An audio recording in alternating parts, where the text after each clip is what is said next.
Hello, my battalion of viewers. I'm the Knight of Arcane, and today, to go with the newest episode of the Amazing Digital Circus, I had everyone vote on what they wanted to see, and the winner was putting them into Mortal Kombat. Would you believe me that the hardest part of this was the script? Because that was the hardest part to come up with, honestly. Anyways, let's check out the Amazing Digital Circus in Mortal Kombat, shall we? Outworld has many interesting races a part of their realm. From the Zaterans that had fled from Earthrealm, the crossbreeds of Outworlders and Netherrealm demons that gave us the Tarkatans, to the warring feud of the half-dragon Shokan and the four-legged Centaurians that still wages to this age. Each have their own unique strengths and weaknesses that the other races then are able to compensate for.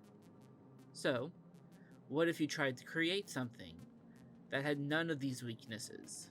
A new race for the Khan's armies to overwhelm his enemies.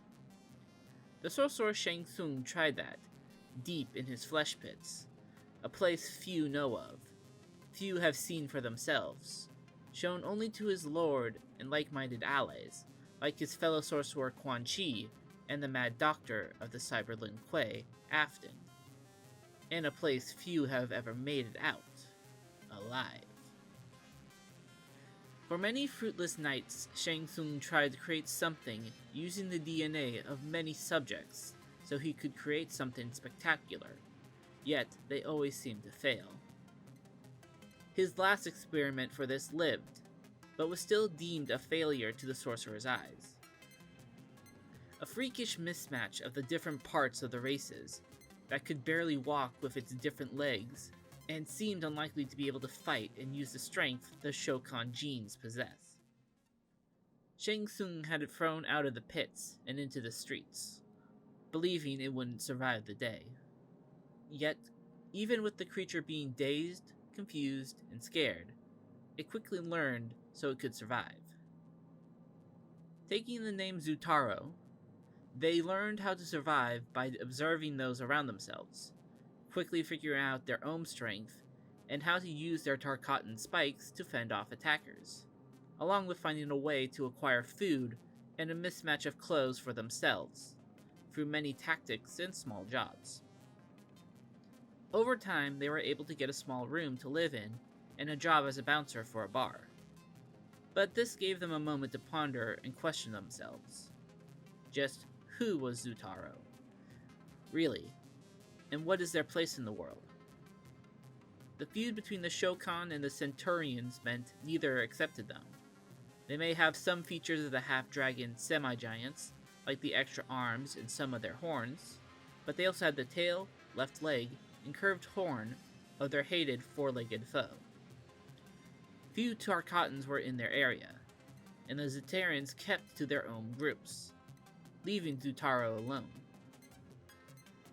Yet when a man working for the gunslinger Aaron Black saw how they handled a few rowdy patrons, an offer was made to the mutant, a way to possibly figure out something about themselves at least. Zutaro wasn't entirely sure at the time, and still isn't, but the people around them don't care about what they are, and leave them alone when needed. So, maybe, Zutaro will be able to find their place in the world. Or maybe, their place is in another realm entirely.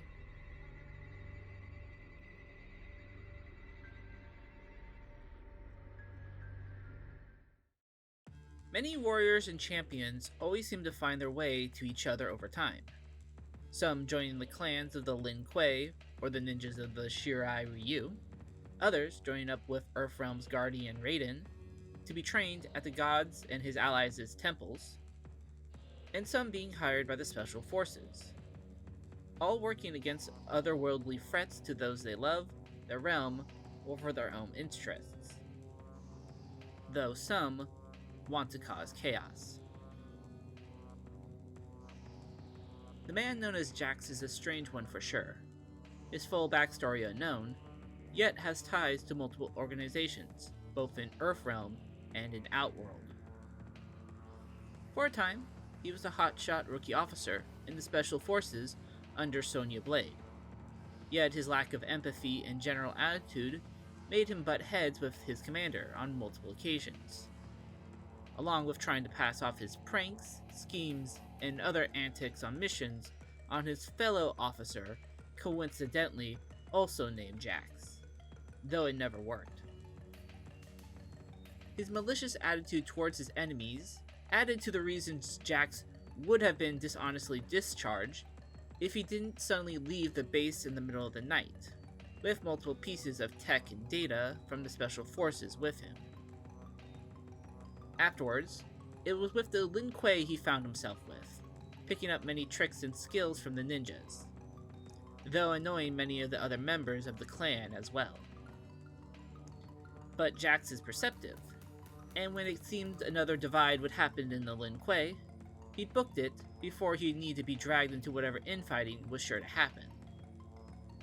This seemed to continue on with smaller groups, seemingly switching between Earthrealm and Outworld with ease, before he found a more permanent place to stay, at least for the moment. Jax decided to become a part of the Black Dragons under Kano, his laid-back and condescending personality making him fit right in with the criminals of the gang, somehow even forming a friendship with his boss's daughter, and getting to learn a lot of juicy secrets about Shao Kahn and a few other individuals. He seems to have something up his sleeve, keeping the knowledge he's learned close to his chest, even while keeping an eye on some of the other members that might try and leave the Black Dragons.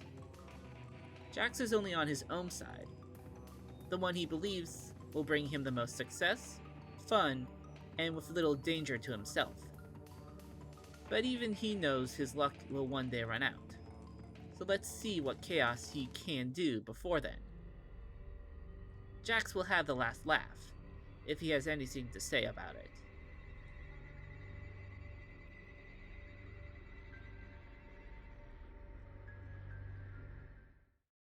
Just a quick reminder, we have a Patreon set up.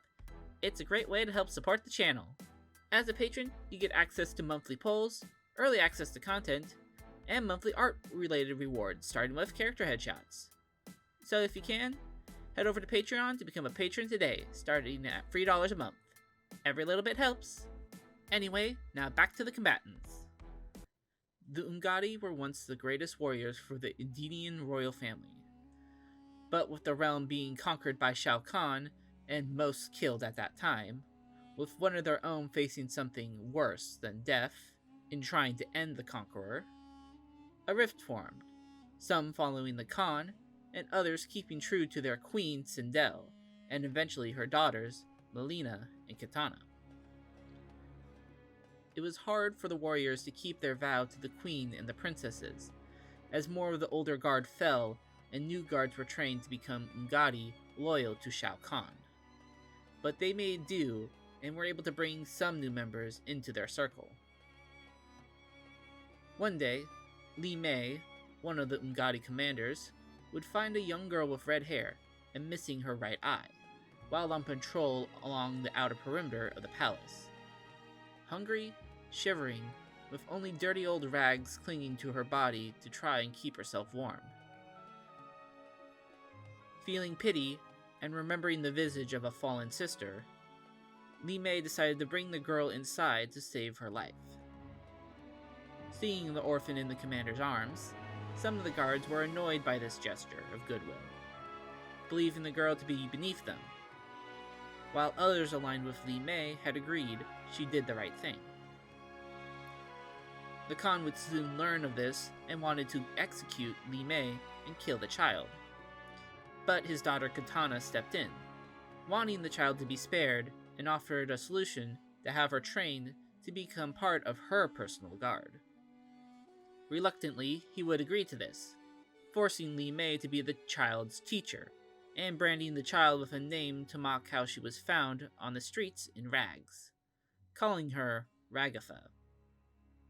Never having a real name before, though, Ragatha took her name with pride, and vowed to be a great guard and valiant protector of the princess, though she would form a small crush on the princess at the time, too. Every day, Ragatha would train hard under Li Mei's tutelage, occasionally getting some pointers from Chameleon, while she also helped train another orphan, and the more serious Tanya, much to even the older guards' own surprise. The hard work and years of training would pay off, as Ragatha was able to prove herself by besting members of the Ungadi and even the Khan's own personal collection of warriors, impressing him and allowing her to be one of Katana's personal guards. Katana was quite pleased with Ragatha herself, glad she was able to save the girl and see her achieve so much, though was a bit hesitant when her father had Sector of the Cyberlin Quay give her guard a new robotic eye. But Ragatha reassured her it would be a good thing, allowing her to be a better guard and warrior with her better eyesight. Time would pass, and with the theft of an artifact of her mom's from a Zetarian outlaw, Katana would ask her guard to go and steal the item back, allowing her to spare the outlaw if need be, only wanting the return of the item. Little did she know, this mission would change Ragatha's life, and see their paths split, for possibly the good of them both.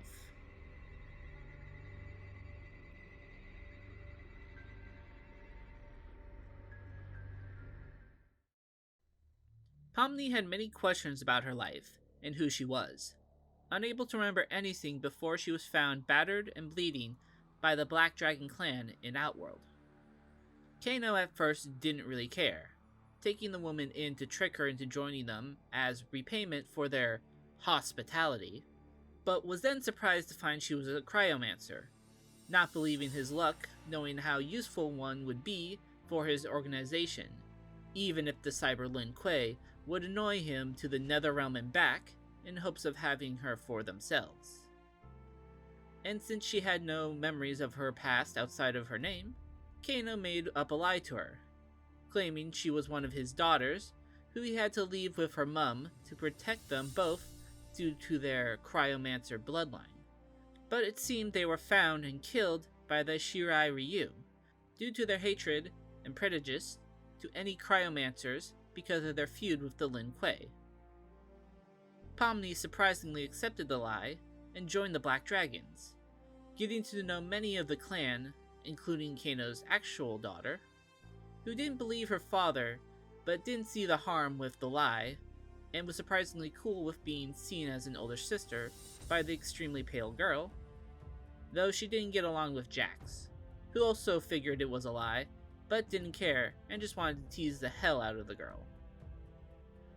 Sometime later, Shao Kahn, done with his own champions being unable to do it themselves, gave the Black Dragons a job: to find Kano's former enforcer Aaron Black, to apprehend the Zetarian outlaw in his crew named Dial, and to retrieve the artifact he had stolen from the Royal Vault.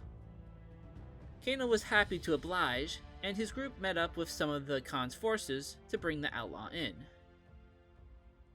As they searched, Pomni would strike up a friendship with Ragatha, who joined them by request from the princess, getting along surprisingly well, though both now had to deal with Jax's taunts. Before long, the group found one of Aaron's hideouts, with luck on their side, as Dial would be there. A fight broke out. Dial and his fellow outlaws able to hold themselves pretty well, but with many enforcers and their boss himself not there, they were overwhelmed. Dial himself was cornered by Pomni and Ragatha, with only his Zetarian strength allowing him to keep up with the two foes. However, an explosion caused by the fighting accidentally sent Pomni and Dial down a ravine, forcing the two to work together to escape and survive the deadly creatures that tried to eat them, allowing Pomni to know a little more about the Zetarian and why he even stole the artifact to begin with. She believed if he made his case, at least to Katana, the princess would spare his life, and he would just have to pay her back. And while Dial was unsure, familiar with how Outworld tended to work, he was willing to turn himself in if he'd keep his mates and mums safe. Ragatha soon found the two, agreeing with the plan, and would bring Dial in since Katana said he could be brought in dead or alive. However, when they met back up with Kano, the head of the Black Dragons immediately sent a laser straight for the Zaterran, killing him like the Khan wanted. Ragatha was enraged by this and claimed the princess had ordered him to be brought in alive, but Kano didn't care, attacking the guard while fretting he'd kill her too if she decided to blather about this. But this was the wrong move, as a fireball then knocked him back, much to the surprise of the woman who threw it. Looking to her hands as one formed another fireball, and the other had frost, ice, and mist form around it, Pomni figured out she'd been lied to. After all, the only way she could be both a cryomancer and a pyromancer would be if both her parents had these abilities, and Kano had neither. With Kano dazed, and with cover being given by his actual daughter to help her sister by choice, Pomni and Ragatha made their escape, knowing they were now wanted like Dial was. Yet their luck began to turn as they ran into Li Mei, who had a plan to get them to Earthrealm, with the help of a mysterious ninja that for some reason Pomni felt something familiar with, and knew this would be the right path for both her and Ragatha to take.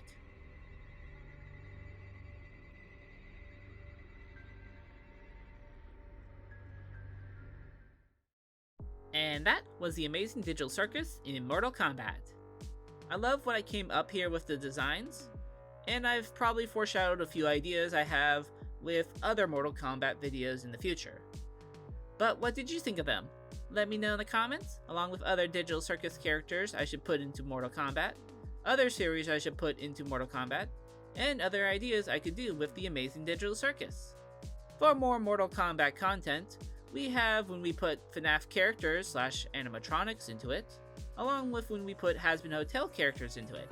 And for more content featuring the Amazing Digital Circus, we have when we turn them into mech armors and turn them into animatronics. And if you liked what you saw, then leave a like and subscribe to join our growing little Arcane town to be in the know for future videos, updates, and polls. At some point the other ideas on the poll will be done, just not sure when. Anyways, thank you for watching, and I'll see you all next time. Later!